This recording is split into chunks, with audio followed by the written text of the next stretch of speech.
সবাই মিলে চলে এলাম মুর্শিদাবাদের হলিডে ওয়াটার পার্ক দেখতে।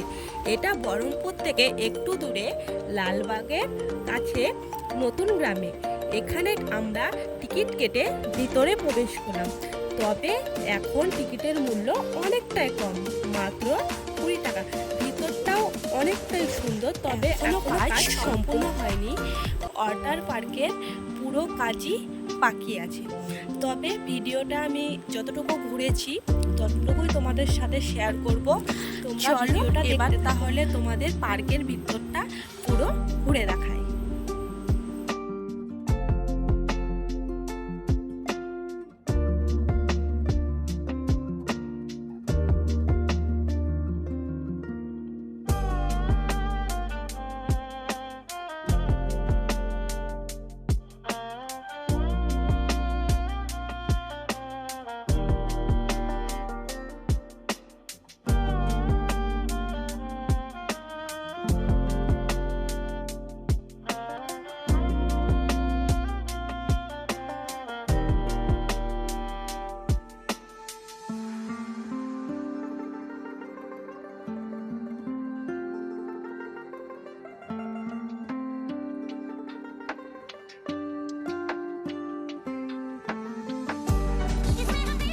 ওয়াটার পার্কের ভিতরে আমরা সবাই মিলে খুব এনজয় করেছিলাম, ভিডিও করেছিলাম, ফটো তুলেছিলাম।